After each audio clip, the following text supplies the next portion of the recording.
여러분 안녕하십니까, 강신엽 변호사입니다. 난리 났습니다. 북한이 자폭 드론을 만든답니다. 우리나라에서 말이죠, 북한으로 드론 날렸다 그래가지고서 지금 그것이 애완죄다라면서 오산 공군기지를 압수수색을 하지 않나, 참 이해할 수 없는 일을 하고 있는데, 북한에서는요 자폭 드론을 대량 생산하기 시작했답니다. 엄청나게 무서운 겁니다. 이 자폭 드론은요 비행기도 다 무력화시킵니다. 북한이, 여러분 생각해 보십시오. 공군이 약했거든요. 그렇지 않습니까? 그래가지고 미국한테 꼼짝 못한 거 아닙니까? 그런데 비행기 대신 드론을 수천 대 수만 대 만들어가지고 자폭해버리면, 그냥 드론을 날려가지고 드론이 가서 떨어져가지고 거기다 폭탄 실어가지고 그냥 자폭해버리면, 이거 비행기보다 더 많은 효과를 내지 않겠습니까? 비행기가 결국은 떠가지고서 폭탄 실어가지고 가서 폭격하는 건데, 비행기가 무슨 필요가 있어요? 러시아로부터 기술 이전을 받고 있답니다. 또 이란도 이 자폭 드론을 잘 만든대요. 이란으로부터 지금 자폭 드론을 기술을 이전받고 있다는 겁니다. 큰일 났습니다. 그런데 우리는 뭐 드론 날렸다고 해서 수사를 한다고 난리를 떨지 않나. 윤석열이 옳았다는 말이 나오고 있습니다. 북한이 러시아로부터 공격 무인기 드론 기술을 이전받은 데 이어서 곧 자국 내 공장에서 드론을 생산할 가능성이 크다는 것이 알려졌습니다. 이거 조선일보 보도입니다. 러시아가 북에 이전한 계란 드론은 계란 드론, 이란 샤헤드 136 드론이 원형이라는 겁니다. 다시 말해서 이란에서 처음 그런 드론이 만들어지고, 그거를 다시 러시아가 개량해가지고 계란 드론을 만들었는데, 이 드론을 지금 북한으로 기술 이전하고 있다는 겁니다. 이 러시아의 우크라이나 공격, 이란의 이스라엘 공격에 이 자폭 드론들이 많이 쓰였다는 겁니다. 큰일 났습니다. 국제사회에서 불량 국가로 분류되는 러시아, 이란, 북한 이 3국의 드론 기술 커넥션이, 3국이 서로 드론 협력, 이것이 유럽과 중동, 동아시아, 특히 한반도의 지정학적 위기를 지금 고조시키고 있다는 겁니다. 난리 났다니까요. 이 드론이 진짜 무서운 거예요. 그런데 이란과 북한과 러시아가 서로 협력해가면서 드론을 생산하고 있다는 겁니다. 자, 블라디미르 젤렌스키 우크라이나 대통령의 비서실장격인 안드리 예르마크는 지난 1일 러북 밀착과 관련해서 일본 측과 화상회의를 했다면서, 러시아가 평양에 이란산 샤헤드 136형 자폭 드론 기술을 이전하고 북한 내 드론 생산 시설을 구축해서 미사일 개발까지 협력하고 있다라는 것을 밝혔습니다. 러시아하고 지금 북한이 찐찐 동맹이 돼가지고 서로 자폭 드론 기술을 이전받고 같이 미사일 서로 협력해서 개발한답니다. 이게 완전히 옛날의 북한이 아니야. 러시아 단순히 북한의 드론 기술을 이전하고 드론 운용 전력 기술을 그리고 또 이전해 주는 것뿐만 아니라 훈련도 시켜주고, 또 북한의 드론 생산 시설을 공동 구축했다는 겁니다. 북한에다가 드론 생산 시설을 만들어가지고 같이 드론을 만들어가지고 같이 나눠 쓰는 거죠. 난리 났습니다. 난리 났습니다. 북한이 러시아의 드론 기술을 이전받고 있고, 그리고 러시아판 샤헤딘 계란 드론, 아까 말씀드린 이거의 생산 시설을 북한에 구축하는데 합의했다는 겁니다. 김정은이 군부대에다가 각종 자폭형 무인기를 더 많이 개발하라라고 지시를 내렸다는 겁니다. 야, 정말 이거 이란 샤헤드 136이라는 이 러시아판 계란 드론이라는 게 길이가 3m예요. 이 드론이 무슨 우리가 장난감 그런 거 아니고 진짜로 비행기 같은 드론이에요. 길이가 3m에다가 무게가 200 내지 250kg, 여기다가 폭탄을 50kg을 탑재할 수 있고요. 시속 180 내지 200km로 2500km를 날아갈 수 있어요. 무시무시합니다. 무시무시해요. 지금은 비행기도 필요 없어. 그냥 이렇게 날려가지고 그냥 사람도 안 타니까, 무인기라니까, 무인기. 사람도 안 타.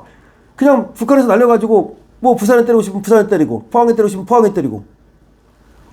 지금 평안북도 방현 비행장 일대에서 이 드론 생산 및 시험 비행 시설이 구축됐고, 이곳에 러시아에 파견된 드론 제조법을 배운 노동자들이 투입돼서 드론을 생산하기 시작했다.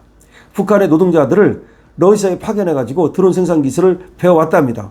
그래서 얘들이 지금 드론을 만드는데, 또 러시아에서 지금 교관들이 평양 원산 또 이런 데 들어와 가지고서 지금 자폭 드론 조종법을 훈련시키고 있답니다.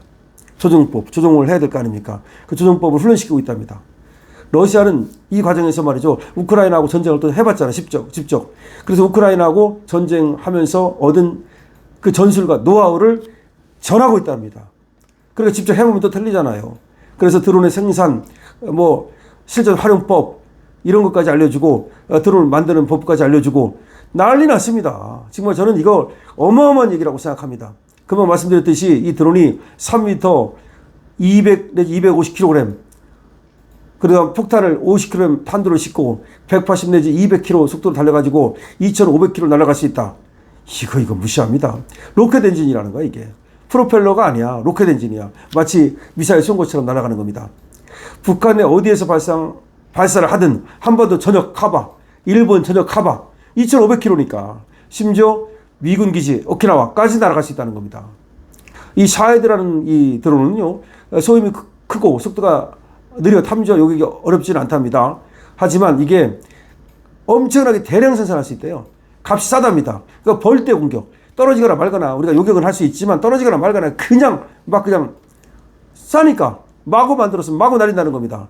지난 6월 한 달간 러시아가 우크라이나에 보낸 이 샤헤드 드론이 2736대랍니다.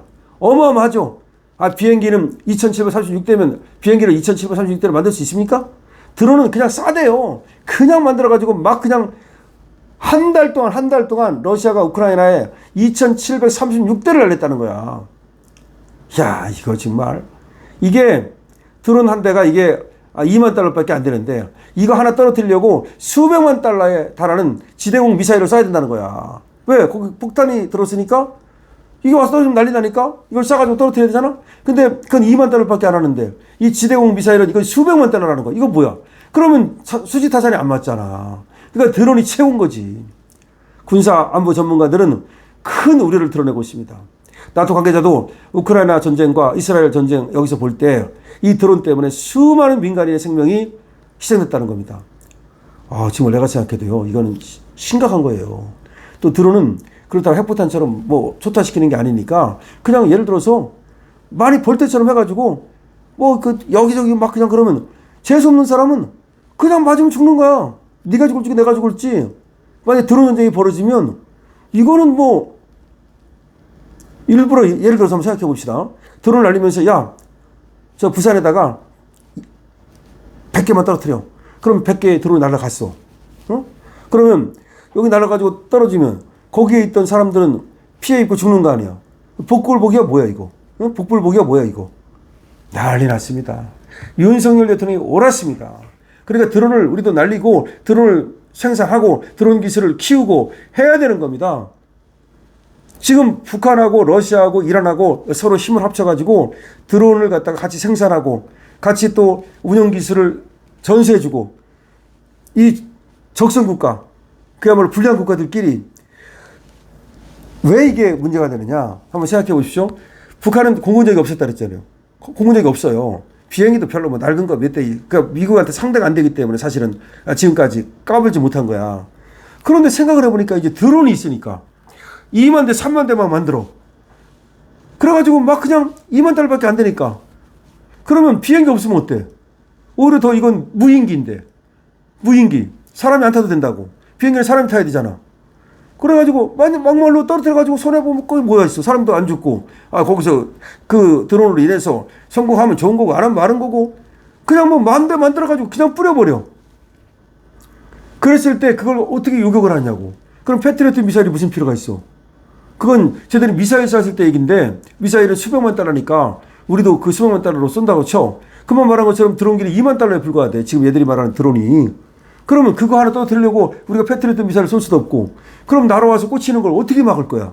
무슨 재주로 막어? 그러면 우리도 드론을 갖다가 무지하게 많이 만들어가지고 방법은 그거밖에 없는 거야. 쟤들이 드론 날리면 우리는 더 100배, 1000배로 갚아줘가지고 타격이 크니까 지들이 아이고 그만합시다. 이 수밖에 없는 거야. 그런데 우리가 드론 한번 날렸다 그래가지고서 그걸 갖다가 무슨 깜빵에 집어넣고 애완죄로 처벌한다. 난리 났습니다. 전쟁의 개념이 바뀌기 시작했어요. 여러분 어떻게 생각하십니까? 이 끔찍한 사건에 대해서, 이 우려스러운 사건에 대해서 어떻게 생각하시는지 여러분들의 의견을 많이 댓글로 남겨주시기 바랍니다. 그리고 여러분들께서 지금 드론에 대한 이런 좋은 생각이 있으면, 그리고 윤석열이 옳았다에 대해서 어떻게 생각하십니까? 강신업 TV입니다.